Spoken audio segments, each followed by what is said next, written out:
Hi dear students, welcome back to Alex E Academy. അപ്പോൾ ഈ ഒരു ലെക്ചറിൽ മെക്കാനിക്സ് ഓഫ് സോളിഡിലെ പുതിയൊരു ടോപ്പിക്കാണ് ഡിസ്കസ് ചെയ്യാൻ പോകുന്നത്.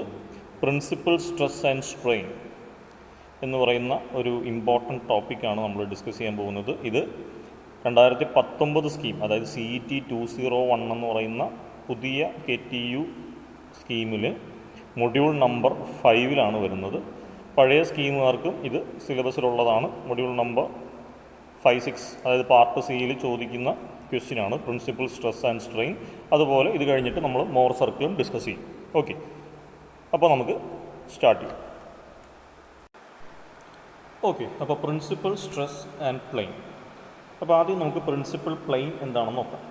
Principal plane: the three mutually perpendicular planes in a strained material subjected to direct stresses only and no shear stress are called principal planes. ഇപ്പോൾ principal plain എന്ന് വെച്ചിട്ടുണ്ടെങ്കിൽ 3 മ്യൂച്വലി പെർപെൻഡിക്കുലർ പ്ലെയിൻസ് ആണ്. ഇനി ഏത് മെറ്റീരിയലാണ്? Strained material which is subjected to direct stress only. അതായത് normal stress അല്ലെങ്കിൽ direct stress മാത്രമേ അതിൻ്റെ അകത്ത് ഉണ്ടാവുള്ളൂ. എന്തുണ്ടാവില്ല? ഷിയർ സ്ട്രെസ് ഒന്നും ആക്ട് ചെയ്യുന്നുണ്ടാവില്ല. ആ ഒരു പ്ലെയിനെയാണ് നമ്മൾ പ്രിൻസിപ്പൽ പ്ലെയിൻ എന്ന് പറയുന്നത്. One of these planes will be maximum stress and the other will be minimum stress, and the third one will be intermediate stress. ഇപ്പോൾ നമ്മൾ പറഞ്ഞു 3 മ്യൂച്വലി പെർപെൻഡിക്കുലർ പ്ലെയിൻസ് എന്നാണ് പറഞ്ഞിരിക്കുന്നത്. അതിൻ്റെ അകത്ത് ഒരെണ്ണം മാക്സിമം സ്ട്രെസ് ഉള്ള പ്ലെയിൻ ആയിരിക്കും, ഒരെണ്ണം മിനിമം സ്ട്രെസ് ഉള്ള പ്ലെയിൻ ആയിരിക്കും, ഒരെണ്ണം ഇൻ്റർമീഡിയറ്റ് സ്ട്രെസ് വാല്യൂ ആയിരിക്കും തരുന്നത്. ഓക്കെ, അപ്പോൾ നമ്മളിപ്പോൾ പറഞ്ഞത് പ്രിൻസിപ്പൽ പ്ലെയിൻ എന്താണെന്നാണ്. നമുക്കിനി പ്രിൻസിപ്പൽ സ്ട്രെസ് എന്താണെന്ന് നോക്കാം. The magnitude of direct stress across a principal plane is called principal stress. അതായത് ഈ പ്രിൻസിപ്പൽ പ്ലെയിനിൽ ആക്ട് ചെയ്യുന്ന ഡയറക്റ്റ് സ്ട്രെസ്സിൻ്റെ മാഗ്നിറ്റ്യൂഡിനെയാണ് നമ്മൾ എന്തെന്ന് പറയുന്നത്? പ്രിൻസിപ്പൽ സ്ട്രെസ് എന്ന് പറയുന്നത്. ഓക്കെ, അപ്പോൾ ഇത് യൂഷ്വലി ചോദിക്കാറുണ്ട്. ഡിഫൈൻ പ്രിൻസിപ്പൽ സ്ട്രെസ്സും പ്രിൻസിപ്പൽ പ്ലെയിനും 3 മാർക്കിനൊക്കെ നിങ്ങൾക്ക് A പാർട്ടിൽ നിങ്ങൾക്ക് ഈ ഒരു ക്വസ്റ്റ്യൻ പ്രതീക്ഷിക്കാം പുതിയ സ്കീമുകാർക്ക്. പഴയ സ്കീമിൽ കുട്ടികൾക്കാണെങ്കിൽ ഇത് 15 മാർക്കിൻ്റെ ക്വസ്റ്റ്യനിൽ സ്പ്ലിറ്റ് ചെയ്ത് ചോദിക്കാറുണ്ട്. 12 മാർക്കിൻ്റെ പ്രോബ്ലം, 3 മാർക്കിൻ്റെ തിയറിയൊക്കെ ആയിട്ട്. അപ്പോൾ ജസ്റ്റ് ഇതൊന്ന് മനസ്സിലാക്കി വെക്കും. അടുത്തത് determination of principal stresses on an inclined plane. അപ്പോൾ ആദ്യം നമുക്ക് ഇൻക്ലൈൻഡ് പ്ലെയിൻ എന്താണെന്ന് നോക്കാം. Stress in an oblique plane. ഇപ്പോൾ usually in real life the stresses does not act on normal direction but rather in an inclined plane. ഇപ്പോൾ normally നമ്മൾ normal പ്ലെയിനാണ് consider ചെയ്യുന്നത് അല്ലേ. ഇതുപോലത്തെ ഒരു മെമ്പർ നമ്മളൊരു സ്ട്രെസ് എടുത്തു കഴിഞ്ഞാൽ നമ്മളെല്ലാം ആ ഒരു നോർമൽ, അതായത് സർഫസിന് പെർപെൻഡിക്കുലർ ആയിട്ടുള്ളൊരു പ്ലെയിൻ എടുത്തിട്ടൊക്കെയാണ് നമ്മൾ അതിലുള്ള സ്ട്രെസ്സും സ്ട്രെയിനും ഒക്കെ ഇതുവരെ കാൽക്കുലേറ്റ് ചെയ്യും. പക്ഷേ എന്താണ് പ്രാക്ടിക്കൽ കേസിൽ, നോർമൽ ലൈഫിൽ ശരിക്കും അങ്ങനെ ആക്ട് ചെയ്യണമെന്നൊരു നിർബന്ധമില്ല. ഇപ്പോൾ ഒരു ബോഡി എടുത്തിട്ടുണ്ടെങ്കിൽ ചിലപ്പോൾ ലോഡ് ആക്ട് ചെയ്യുന്നത് ഇൻക്ലൈൻഡ് ആയിട്ടായിരിക്കും അല്ലെങ്കിൽ കേർവ്ഡ് ആയിട്ടായിരിക്കും. അപ്പോൾ നമുക്കറിയില്ല ഏത് പ്ലെയിനിലാണോ ആക്ട് ചെയ്യുന്നത്. അപ്പോൾ അതുകൊണ്ടാണ് നമ്മൾ ഒരു ഒബ്ജക്റ്റ് എടുത്തു കഴിഞ്ഞാൽ അതിൽ ഒരു ഇൻക്ലൈൻഡ് പ്ലെയിൻ, അതിനാണ് നമ്മൾ ഒബ്ലിക് പ്ലെയിൻ എന്ന് പറയുന്നത്. ഈ ഒരു ഒബ്ലിക് പ്ലെയിനിൽ ആക്ട് ചെയ്യുന്ന റിസൾട്ടൻറ്റ് സ്ട്രെസ്, അതിൻ്റെ നോർമൽ സ്ട്രെസ്, ടാൻജൻഷ്യൽ സ്ട്രെസ്, ഇതൊക്കെയാണ് നമ്മൾ ഈ ഒരു ചാപ്റ്ററിൽ ഡിസ്കസ് ചെയ്യുന്നത്. അപ്പോൾ determination of principal stress on an inclined plain നമുക്ക് 2 മെത്തേഡാണ് ഇതിൽ പഠിക്കാനുള്ളത്. അനലിറ്റിക്കൽ മെത്തേഡും ഉണ്ട്, ഗ്രാഫിക്കൽ മെത്തേഡും ഉണ്ട്. ഓക്കെ, അനലിറ്റിക്കൽ മെത്തേഡ് എന്ന് പറയുമ്പോൾ നമ്മൾ ഇക്വേഷൻസ് വെച്ചിട്ട് നമ്മൾ തന്നിരിക്കുന്ന പ്രോബ്ലംസിന് സോൾവ് ചെയ്യും. ഈ ഗ്രാഫിക്കൽ മെത്തേഡിനാണ് നമ്മൾ മോർ സർക്കിൾ മെത്തേഡ് എന്ന് പറയുന്നത്. മോർ സർക്കിൾ മെത്തേഡ് എന്ന് പറയുന്നത് അത് നമുക്ക് അടുത്ത ലെക്ചറിൽ ഡിസ്കസ് ചെയ്യാം. ഇനി നമ്മൾ ഏതൊക്കെ കേസസ് ആണ് ഡിസ്കസ് ചെയ്യുന്നത്? ആദ്യത്തെ യൂണി ഡയറക്ഷണൽ സ്ട്രെസ്. യൂണി ഡയറക്ഷണൽ സ്ട്രെസ് എന്ന് വെച്ചാൽ വേറൊന്നുമില്ല, ഒരു മെമ്പർ അതിൻ്റെ അകത്ത് ഒരു ഡയറക്ഷനിൽ മാത്രം സ്ട്രെസ് ആക്ട് ചെയ്യുന്നുണ്ടാവും. ഇതാണ് യൂണി ഡയറക്ഷണൽ സ്ട്രെസ്, അല്ലെങ്കിൽ stress acting in only 1 direction. ഇനി നമുക്ക് ബയാക്സിയൽ ഡയറക്റ്റ് സ്ട്രെസ് എന്നുള്ളത്, അതായത് ഇതിൻ്റെ 2 ഡയറക്ഷനിലും സ്ട്രെസ് ആക്ട് ചെയ്യുന്നുണ്ടാവും. അപ്പോൾ ഇതിനെ നമുക്ക് σ1 എന്നും ഇതിനെ നമുക്ക് σ2 എന്നും വിളിക്കാം. ഞാനിപ്പോൾ ഇതിൻ്റെ അകത്ത് ടെൻസൈൽ സ്ട്രെസ്സാണ് ആക്ട് ചെയ്യുന്നത്, എല്ലാം പുറത്തേക്കാണ് ആരോ വരച്ചിരിക്കുന്നത്, കംപ്രസീവ് ആവാം, കുഴപ്പമൊന്നുമില്ല. 3ാമത്തെ കേസ് എന്ന് വെച്ചാൽ സിമ്പിൾ ഷിയർ. സിമ്പിൾ ഷിയർ എന്ന് പറഞ്ഞാൽ ഈ ഒരു മെമ്പറിൽ നോർമൽ സ്ട്രെസ്സും ഒന്നും ആക്ട് ചെയ്യുന്നില്ല, പകരം എന്ത് മാത്രമേ ഉണ്ടാവുള്ളൂ? അതിൻ്റെ സർഫസിൽ സിമ്പിൾ ഷിയർ സ്ട്രെസ്സ് മാത്രമേ ആക്ട് ചെയ്യുന്നുള്ളൂ. അതാണ് 3ാമത്തെ കേസ്. അതല്ലാതെ നമുക്ക് യൂണിയാക്സിയൽ direct stress and simple shear, അതായത് എക്സ് ഡയറക്ഷനിൽ ഒരു സ്ട്രെസ് അല്ലെങ്കിൽ ഒരു സിമ്പിൾ σ1 എന്ന് പറയുന്നൊരു സ്ട്രെസ്സും പിന്നെന്താണ് അതിൻ്റെ ഒപ്പം ടോയും മാത്രമാണ് ആക്ട് ചെയ്യുന്നതെങ്കിൽ ഇതാണ് യൂണിയാക്സിയൽ direct stress with a simple shear. ഇതാണ് ഇതിൻ്റെ ഏറ്റവും വലിയ complex form, biaxial direct stress വിത്ത് സിമ്പിൾ ഷിയർ എന്ന് പറഞ്ഞാൽ ഇതിൻ്റെ അകത്ത് സിഗ്മ 1 എക്സ് ഡയറക്ഷനിൽ ഒരു സ്ട്രെസ് ആക്ട് ചെയ്യുന്നുണ്ടാവും, വൈ ഡയറക്ഷനിൽ അടുത്തൊരു സ്ട്രെസ് സിഗ്മ 2 ആക്ട് ചെയ്യുന്നുണ്ടാവും, ഇതിൻ്റെയൊക്കെ ഒപ്പം എന്തും ആക്ട് ചെയ്യുന്നുണ്ടാവും, ഒരു ഷിയർ സ്ട്രെസ് ടോയും ആക്ട് ചെയ്യുന്നുണ്ടാവും. അതാണ് biaxial direct stress. Biaxial direct stress എന്ന് പറയുമ്പോഴാണ് സിഗ്മ 1 ഉണ്ട് സിഗ്മ 2 ഉണ്ട് along with a simple shear, അതിൻ്റെ അകത്ത് ടോയും ആക്ട് ചെയ്യുന്നുണ്ടാവും. ഇത്രയും കേസുകളാണ് നമ്മൾ ഇനി അങ്ങോട്ട് ഡിസ്കസ് ചെയ്യാൻ പോകുന്നത്. ഓക്കെ, അപ്പോൾ സ്ട്രെസ് ഇൻ ഒബ്ലിക് പ്ലെയിൻ എന്താണെന്ന് പറഞ്ഞു. ഒബ്ലിക് പ്ലെയിൻ എന്ന് വെച്ചാൽ any plane which is inclined. Okay, അപ്പോൾ നമ്മളിപ്പോൾ പറഞ്ഞ കേസുകളൊക്കെ തന്നെയാണത്, stress on an oblique plane. ഇതിൻ്റെ അകത്ത് നമുക്ക് 4 കേസുകളാണ് ഡിസ്കസ് ചെയ്യാനുള്ളത് മെയിനായിട്ട്. കേസ് നമ്പർ 1 എന്താണ്? A member subject to direct stress in one plane. ഇതാ ഈ ഒരു ഫിഗർ, സിഗ്മ 1 മാത്രമാണ് ആക്ട് ചെയ്യുന്നതെങ്കിൽ. ഇനി അടുത്ത കേസ് നമ്പർ 2 എന്ന് പറഞ്ഞാൽ member subjected to direct stress in 2 mutually perpendicular plane. 2 mutually perpendicular plane എന്ന് പറയുമ്പോൾ ഇതാ ഒരു സിഗ്മ 1 ആക്ട് ചെയ്യുന്നുണ്ട്, ഒരു സിഗ്മ 2 ആക്ട് ചെയ്യുന്നുണ്ട്. ഓൾറെഡി നമ്മളിപ്പോൾ പറഞ്ഞതാണ്. ഇനി അടുത്ത കേസ് നമ്പർ 3 എന്ന് വെച്ചാൽ member subject to simple shear എന്ന് വെച്ചാൽ ടോ മാത്രം ആക്ട് ചെയ്യുന്നുണ്ടാവും. 4ാമത്തെ കേസ് എന്ന് വെച്ചാൽ member subjected to direct stress in 2 mutually perpendicular plane plus a simple shear stress. Okay, അപ്പോൾ ഈ ഒരു കേസാണ് നമ്മൾ ഇനീഷ്യലി ഡിസ്കസ് ചെയ്യാൻ പോകുന്നത്. അതിൻ്റെ ഇക്വേഷൻസ് എല്ലാം നമുക്ക് ആദ്യം നോക്കാം. എന്നിട്ട് ആ ഇക്വേഷൻസിൽ നിന്ന് നമുക്ക് ഈ കേസ് 1, 2, 3 എന്നുള്ള ഓരോന്നിൻ്റെയും ഇക്വേഷൻസ് കമ്പയർ ചെയ്തിട്ട് നമുക്ക് പഠിക്കാം. ഓക്കെ, അപ്പോൾ ഫസ്റ്റ് കേസ് നമ്മൾ പഠിക്കാൻ പോകുന്നത് stress in an oblique plane when a member subjected to direct stress in 2 mutually perpendicular directions with simple shear stress. അപ്പോൾ ഇതിൻ്റെ ഫിഗർ മറന്നു പോകരുത്. എന്താ, സിഗ്മ 1 ആണ് ഇവിടെ ആക്ട് ചെയ്യുന്നത്, അത് കഴിഞ്ഞാൽ ഒരു സിഗ്മ 2 ആക്ട് ചെയ്യുന്നുണ്ട്, അതിൻ്റെ ഒപ്പം ഷിയറും ആക്ട് ചെയ്യുന്നുണ്ട്. ഇത് വരക്കുമ്പോൾ സെറ്റ് പോലെ തോന്നുന്നുണ്ടെങ്കിലും ടോയാണ് ഞാൻ വരക്കുന്നത്, ടോ. ഓക്കെ, അപ്പോൾ ഇതാണ് നമുക്ക് പഠിക്കാനുള്ള ഫിഗർ. അപ്പോൾ ഇതിൻ്റെ അകത്ത് നമ്മൾ ആദ്യം നോർമൽ സ്ട്രെസ്, രണ്ടാമത്തത് ടാൻജൻഷ്യൽ സ്ട്രെസ് ആക്ട് ചെയ്യുന്നത് എവിടെയാണെന്ന് നോക്കാം. അപ്പോൾ ഇതിൻ്റെ ഡീറ്റെയിൽഡ് ആയിട്ടുള്ള ഫിഗറും ഇതെവിടെ എങ്ങനെയൊക്കെയാണ് വരുന്നതെന്നുള്ളത് നമ്മൾ പ്രോബ്ലം ഡിസ്കസ് ചെയ്യുമ്പോൾ അടുത്ത ലെക്ചേഴ്സിൽ ഞാൻ പഠിപ്പിക്കാം. അപ്പോൾ അത് നിങ്ങൾ ഇക്വേഷൻസ് ഒന്ന് മനസ്സിലാക്കി വെക്കുക. അപ്പോൾ ഇതിൻ്റെ അകത്ത് നോർമൽ സ്ട്രെസ് സിഗ്മ n കണ്ടുപിടിക്കുന്ന ഇക്വേഷൻ ഇതാണ്. Sigma 1 plus sigma 2/2 plus sigma 1 minus sigma 2/2 cos theta plus tau into sine 2 theta. ഇതിൻ്റെ അകത്ത് സിഗ്മ 1 എന്ന് വെച്ചാൽ എക്സ് ഡയറക്ഷനിൽ ആക്ട് ചെയ്യുന്ന സ്ട്രെസ്സാണ്. ഇതിന് ചില ടെക്സ്റ്റ് ബുക്കിൽ സിഗ്മ എക്സ് എന്ന് നൊട്ടേറ്റ് ചെയ്യാറുണ്ട്. അതേപോലെ സിഗ്മ 2 എന്ന് വെച്ചാൽ സിഗ്മ വൈ എന്ന് നൊട്ടേറ്റ് ചെയ്യാറുണ്ട്. നിങ്ങൾ ഏതെങ്കിലും ഒരു നൊട്ടേഷൻ പഠിച്ചാൽ മതി. ഒന്നെങ്കിൽ സിഗ്മ 1 സിഗ്മ 2 എന്നുള്ള ഇതിൽ പഠിക്കാം, അതല്ലെങ്കിൽ നിങ്ങൾക്ക് സിഗ്മ എക്സ് സിഗ്മ വൈ എന്ന് പറഞ്ഞ് പഠിക്കാം. അപ്പോൾ സിഗ്മ n എന്ന് പറഞ്ഞാൽ sigma 1 plus sigma 2/2 plus sigma 1 minus sigma 2/2 cos theta plus tau sine 2 theta. അടുത്തത് സിഗ്മ ടി. സിഗ്മ ടി എന്ന് വെച്ചാൽ ടാൻജൻഷ്യൽ സ്ട്രെസ്. Tangential stress. അപ്പോൾ ഈ tangential stress which is equal to sigma 1 minus sigma 2 divided by 2 into sine 2 theta minus tau cos 2 theta. ഇനി sigma എന്നും sigma T എവിടെയാണ് act ചെയ്യുന്നതെന്ന് ചോദിച്ചാൽ ഒരു ഇൻക്ലൈൻഡ് ഒബ്ലിക് പ്ലെയിൻ അല്ലേ, തീറ്റ ഡിഗ്രിയിൽ ഇൻക്ലൈൻഡ് ആയിട്ടുള്ള പ്ലെയിൻ. ഇതാണ് നമ്മുടെ സിഗ്മ 1, ഇത് നമ്മുടെ സിഗ്മ 2, ഇതാണ് നമ്മുടെ ടോ. ഈ ഇൻക്ലൈൻഡ് ആയിട്ടുള്ള എ ബി എന്ന് പറയുന്ന ഒബ്ലിക് പ്ലെയിനിൽ ആക്ട് ചെയ്യുന്ന നോർമൽ സ്ട്രെസ്സിനെയാണ് നമ്മൾ സിഗ്മ n എന്ന് പറയുന്നത്. ഇതിൻ്റെ അകത്ത് ആക്ട് ചെയ്യുന്ന ടാൻജൻഷ്യൽ സ്ട്രെസ്സിനെയാണ് നമ്മൾ സിഗ്മ ടി എന്ന് പറയുന്നത്. അപ്പോൾ നമുക്ക് ഏതെങ്കിലും ഒരു ഇൻക്ലൈൻഡ് ആയിട്ടുള്ള ഒരു ഒബ്ലിക് പ്ലെയിൻ എ ബി എന്ന് പറയുന്ന ഒരു ഒബ്ലിക് പ്ലെയിനിൽ ആക്ട് ചെയ്യുന്ന നോർമൽ സ്ട്രെസ്സും ടാൻജൻഷ്യൽ സ്ട്രെസ്സും വേണം. ഇനി നോർമൽ സ്ട്രെസ്സും ടാൻജൻഷ്യൽ സ്ട്രെസ്സും കിട്ടിക്കഴിഞ്ഞാൽ നമുക്ക് എന്ത് കണ്ടുപിടിക്കാൻ പറ്റും? റിസൾട്ടൻറ്റ് സ്ട്രെസ് കിട്ടും. എന്തായിരിക്കും? Square root of sigma n square plus sigma r square. അതായത് ഇതിൻ്റെ രണ്ടിൻ്റെയും റിസൾട്ടൻറ്റ് സ്ട്രെസ് ആയിരിക്കും സിഗ്മ r എന്ന് വെച്ചാൽ. അത് നമുക്ക് പ്രോബ്ലം ചെയ്യുമ്പോൾ ഡിസ്കസ് ചെയ്യാം. ഓക്കെ, അപ്പോൾ ഇതാണ് member subjected to direct stress in 2 mutually perpendicular direction plus simple ഷിയറിലെ നോർമൽ സ്ട്രെസ്സും ടാൻജൻഷ്യൽ സ്ട്രെസ്സും കണ്ടുപിടിക്കുന്ന ഇക്വേഷൻ. കഴിഞ്ഞിട്ടില്ല. ഇനി നമുക്ക് അടുത്തത് പൊസിഷൻ ഓഫ് പ്രിൻസിപ്പൽ പ്ലെയിൻ എന്താണെന്ന് നോക്കാം. Position of principal plain. അപ്പോൾ എവിടെയാണ് ഈ പ്രിൻസിപ്പൽ സ്ട്രെസ് ആക്ട് ചെയ്യുന്നത് നോക്കാം. അപ്പോൾ നമ്മൾ പ്രിൻസിപ്പൽ പ്ലെയിൻ്റെ ഡെഫിനീഷൻ പറഞ്ഞായിരുന്നു. എന്തായിരുന്നു പ്രിൻസിപ്പൽ പ്ലെയിൻ്റെ ഡെഫിനീഷൻ? പ്രിൻസിപ്പൽ പ്ലെയിനിൽ എന്ത് മാത്രമേ ഉണ്ടാവുള്ളൂ? നോർമൽ സ്ട്രെസ് മാത്രമേ ഉണ്ടാവുള്ളൂ. ടാൻജൻഷ്യൽ സ്ട്രെസ് എന്തായിരിക്കും?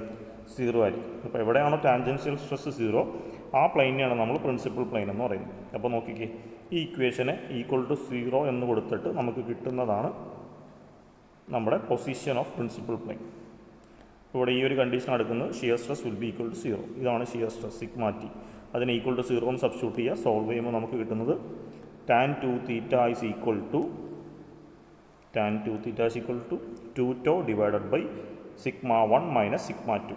അപ്പോൾ ചിലപ്പോൾ പ്രോബ്ലത്തിൽ പൊസിഷൻ ഓഫ് പ്രിൻസിപ്പൽ പ്ലെയിൻ അല്ലെങ്കിൽ ഡയറക്ഷൻ ഓഫ് പ്രിൻസിപ്പൽ പ്ലെയിൻ കാണാൻ ചോദിച്ചിട്ടുണ്ടെങ്കിൽ എന്ത് ചെയ്യുക? tan 2 theta is equal to 2 tau divide by sigma 1 minus sigma 2 ചെയ്യുക. അവിടെ നിന്ന് തീറ്റ കണ്ടുപിടിക്കുക. ഓക്കെ, അടുത്തത് നമുക്ക് ഇതേ കേസിൽ member subjected to mutually perpendicular stress plus simple shear stress ആണ്. അതിൻ്റെ അകത്തുള്ള മേജർ പ്രിൻസിപ്പൽ സ്ട്രെസ്, അതായത് സിഗ്മ മാക്സിമം സിഗ്മ മിനിമത്തിൻ്റെ ഇക്വേഷനും കണ്ടുപിടിക്കും. അപ്പോൾ മേജർ പ്രിൻസിപ്പൽ സ്ട്രെസ് എന്ന് പറഞ്ഞാൽ ഇതാണ് equation. Sigma 1 plus sigma 2/2 into square root of sigma 1 minus sigma 2/2 the whole square plus tau square. അതുപോലെ sigma minimum minor principal stress is equal to, ആകെ വരുന്ന വ്യത്യാസം മേജർ പ്രിൻസിപ്പൽ സ്ട്രെസ്സിൽ നടുക്ക് പ്ലസും ഇവിടെ മൈനസും ആയിരിക്കും. ബാക്കി ഈ ഒരു ടേമും ഒക്കെ സെയിം തന്നെയാണ്. അപ്പോൾ ശ്രദ്ധിച്ച് നോക്കുക, നടുക്ക് പ്ലസ് ആയിരിക്കും, ഇവിടെ മൈനസ് ആയിരിക്കും. അപ്പോൾ മൈനർ പ്രിൻസിപ്പൽ സ്ട്രെസ് എന്ന് പറഞ്ഞാൽ ഇതാണ് ഇക്വേഷൻ. ഓക്കെ, അപ്പോൾ മേജർ പ്രിൻസിപ്പൽ സ്ട്രെസ്സായി, മൈനർ പ്രിൻസിപ്പൽ സ്ട്രെസ്സായി. ഇനി പൊസിഷൻ ഓഫ് പ്രിൻസിപ്പൽ പ്ലെയിൻ എന്ന് വെച്ചാൽ ഇതാണ്. അതേപോലെ സിഗ്മ എന്നിൻ്റെ ഇക്വേഷനും സിഗ്മ ടിയുടെ ഇക്വേഷനും കിട്ടി. ഇനി നമുക്ക് പഠിക്കാനുള്ളത് മാക്സിമം ഷിയർ സ്ട്രെസ്. അപ്പോൾ നമുക്ക് ഷിയർ സ്ട്രെസ്സിൻ്റെ ഇക്വേഷൻ അറിയാം. ഇതാണ് ഷിയർ സ്ട്രെസ്സിൻ്റെ ഇക്വേഷൻ. ഇതെപ്പോഴാണ് മാക്സിമം ആകണമെന്ന് ചോദിച്ചു കഴിഞ്ഞാൽ, ഏതെങ്കിലും ഒരു പാരാമീറ്റർ നമ്മൾ എപ്പോഴാണ് മാക്സിമം എന്ന് പറയുന്നത്, അതിൻ്റെ ഫസ്റ്റ് ഡെറിവേറ്റീവിന് ഈക്വൽ ടു 0 കൊടുക്കുക, കിട്ടുന്ന ഉത്തരമായിരിക്കും നമ്മുടെ ആൻസർ. അപ്പോൾ first derivative of sigma T is equal to 0 substitute ചെയ്യുമ്പോൾ നമുക്ക് കിട്ടുന്ന condition tan 2 theta is equal to sigma 1 minus sigma 2 divided by 2 tau എന്നാണ്. അപ്പോൾ ഈ ഒരു കണ്ടീഷനിലാണ് ഷിയർ സ്ട്രെസ് മാക്സിമം ആണ്. ഓക്കെ, അപ്പോൾ നമുക്ക് കിട്ടുന്ന വാല്യൂ ഇതാണ്. സിഗ്മ ടി ഇതാണ് നേരത്തെ എഴുതിയത്. അതിൻ്റെ അകത്ത് ഈ ഒരു condition tan 2 theta is equal to sigma 1 minus sigma 2 divided by 2 tau ചെയ്യുമ്പോൾ നമുക്ക് കിട്ടുന്നത് സിഗ്മ ടി മാക്സിമം കിട്ടും. അതായത് മാക്സിമം ഷിയർ സ്ട്രെസ്സിൻ്റെ ഇക്വേഷൻ. അപ്പോൾ മാക്സിമം ഷിയർ സ്ട്രെസ്സിൻ്റെ ഇക്വേഷൻ എന്താണ്? Half into square root of sigma 1 minus sigma 2 the whole square plus 4 tau square. ഇതാണ് മാക്സിമം ഷിയർ സ്ട്രെസ്സിൻ്റെ ഇക്വേഷൻ. ഓക്കെ, അപ്പോൾ ഇതിൻ്റെ അകത്ത് എല്ലാ ഇക്വേഷനും നിങ്ങൾ അറിഞ്ഞിരിക്കേണ്ടതാണ്. അപ്പോൾ ഈ ഒരു കേസിൽ കേസ് നമ്പർ 4 ഇതാണ് നമ്മുടെ കേസ് നമ്പർ 4. അതിൻ്റെ അകത്ത് നോർമൽ സ്ട്രെസ് കണ്ടുപിടിക്കുന്ന ഇക്വേഷൻ, ടാൻജൻഷ്യൽ സ്ട്രെസ് കണ്ടുപിടിക്കുന്ന ഇക്വേഷൻ, അത് കഴിഞ്ഞാൽ നമുക്ക് ഇതിൻ്റെ റിസൾട്ട് തന്നെ കണ്ടുപിടിക്കാം. Sigma R is equal to sigma N square plus sigma T square. ഇത് കഴിഞ്ഞാൽ നമ്മൾ അടുത്ത പഠിച്ചത് എവിടെയാണോ മാക്സിമം പ്രിൻസിപ്പൽ പ്ലെയിൻ ഉള്ളത് അതാണ് ഈ ഒരു ഇക്വേഷൻ. ഇവിടെ നിന്ന് തീറ്റ കണ്ടുപിടിക്കാം. അത് കഴിഞ്ഞാൽ മേജർ പ്രിൻസിപ്പൽ സ്ട്രെസ്സിൻ്റെ ഇക്വേഷൻ, മൈനർ പ്രിൻസിപ്പൽ സ്ട്രെസ്സിൻ്റെ ഇക്വേഷൻ, ഇത് തമ്മിലൊരു പ്ലസിൻ്റെയും മൈനസിൻ്റെയും വ്യത്യാസമുള്ളൂ. അത് കഴിഞ്ഞാൽ നമ്മൾ maximum shear stress sigma T maximum കണ്ടുപിടിച്ചു. ഇനി എവിടെയാണോ സിഗ്മ ടി മാക്സിമം ആണ് tan 2 theta കണ്ടുപിടിച്ചാൽ മതി. ഇതെത്രയാണ് നമ്മുടെ കേസ് നമ്പർ 4 വരുന്ന ഇക്വേഷൻ. ഓക്കെ, അപ്പോൾ നമ്മൾ 4 കേസ് പറഞ്ഞതിൽ ഈ ഒരു കേസിൻ്റെ ഇക്വേഷൻസ് ആണ് നമ്മൾ സോഫാർ ഡിസ്കസ് ചെയ്തത്. ഇനി ഈ ഒരു കേസ് നമ്പർ 4 ഇന്ന് നമുക്ക് ഓരോന്നിൻ്റെ ഇക്വേഷൻസ് ആയിട്ട് നമുക്ക് പഠിക്കാം. അപ്പോൾ ശ്രദ്ധിച്ചിരിക്കാം. ഇതാണ് നമ്മുടെ case number 1, member subjected to direct stress in 1 plane. അതായത് ഇതാണ് സിഗ്മ 1 മാത്രമേ ഉള്ളൂ, വേറെ ഒന്നും ആക്ട് ചെയ്യുന്നില്ല. അപ്പോൾ ഇതാണ് നമ്മുടെ കേസ് 4ൻ്റെ സിഗ്മ എന്നിൻ്റെ സിഗ്മ ടിയുടെ ഇക്വേഷൻ. ഇനി ഈ ഒരു കേസിൽ എന്താണെന്ന് നോക്കിയാൽ സ്ട്രെസ് ഇൻ 1 ഡയറക്ഷൻ മാത്രമേ ഉള്ളൂ. അതായത് സിഗ്മ 1 മാത്രമേ ആക്ട് ചെയ്യുന്നുള്ളൂ, സിഗ്മ 2 ഇല്ല, സിഗ്മ ടോയും ഇല്ല. അപ്പോൾ ഈ തന്നേക്കുന്ന 2 ഇക്വേഷനിൽ നിന്ന് സിഗ്മ 2 0 കൊടുക്കുക, അതേപോലെ ടോയുടെ വാല്യൂ 0 കൊടുക്കുക. ബാക്കി എന്ത് വരും നോക്കി, ഇവിടെ സിഗ്മ 1/2 ഉണ്ട്, ഇവിടെയും സിഗ്മ 1/2 ഉണ്ട്. ഇതിൻ്റെ അകത്ത് നമ്മൾ ഇത് 0 കൊടുക്കുക, ഇത് 0 കൊടുക്കുക, ഇത് 0 കൊടുക്കുക. ഇപ്പോൾ ഇവിടെ സിഗ്മ 1/2 ഉണ്ട്. എന്താ സിഗ്മ 1/2 പ്ലസ് സിഗ്മ 1/2 cos 2 θ കിട്ടും. അപ്പോൾ ഇതാണ് ആ ഇക്വേഷൻ. അതായത് നമ്മുടെ ഫസ്റ്റ് കേസിലെ നോർമൽ സ്ട്രെസ് കണ്ടുപിടിക്കുന്ന ഇക്വേഷൻ. ഇത് സോൾവ് ചെയ്യുമ്പോൾ നമുക്ക് കിട്ടുന്നത് സിഗ്മ 1 cos² θ എന്ന് കിട്ടും. സോൾവ് ചെയ്യണമെന്നില്ല, നിങ്ങൾ ഈ ഇക്വേഷൻ തന്നെ പഠിച്ചു വെച്ചാലും മതി. അടുത്തത് സിഗ്മ ടി എന്താണ്? സിഗ്മ ടിയുടെ ഫോർത്ത് കേസിൻ്റെ ഇക്വേഷനാണ് ഈ എഴുതിയിരിക്കുന്നത്. ഇതിൻ്റെ അകത്ത് എന്ത് ചെയ്യുക? സിഗ്മ 2-ന് 0 കൊടുക്കുക, ടോയ്ക്കും 0 കൊടുക്കുക. ബാക്കി പോയിട്ട് എന്ത് കിട്ടും? സിഗ്മ 1/2 സൈൻ 2θ എന്ന് കിട്ടും. ഓക്കെ, അപ്പോൾ ഇതേപോലെ ഫോർത്ത് കേസിൻ്റെ ഇക്വേഷനിൽ നിന്ന് ബാക്കിയുള്ള ഇക്വേഷൻസ് നമുക്ക് ഡിറൈവ് ചെയ്തെടുക്കാൻ പറ്റും. അപ്പോൾ ശ്രദ്ധിച്ചേക്കെ, ഇതാണ് നമ്മുടെ കേസ് നമ്പർ 1. ഇതിൻ്റെ അകത്ത് എന്താണ്? സിഗ്മ 1 മാത്രം ആക്ട് ചെയ്യുന്നത് എന്ന് വെച്ചാൽ എന്താണ്? സിഗ്മ 2-ഉം ടോയും 0ആണ്. അപ്പോൾ ഈ ഇക്വേഷനിൽ നിന്ന് ഇതൊക്കെ 0 കൊടുത്താൽ നമുക്ക് കറസ്പോണ്ടിങ് സിഗ്മ എന്നിൻ്റെ ഇക്വേഷനും സിഗ്മ ടിയുടെ ഇക്വേഷനും കിട്ടും. ഇനി ഇതിൻ്റെ അകത്തൊന്നും നമുക്ക് ഇനി ഒരു കാര്യം കൂടി നോക്കാം. Sigma maximum. ഈ ഒരു കേസിലെ സിഗ്മ മാക്സിമം എന്ന് പറഞ്ഞാൽ എന്തായിരിക്കും?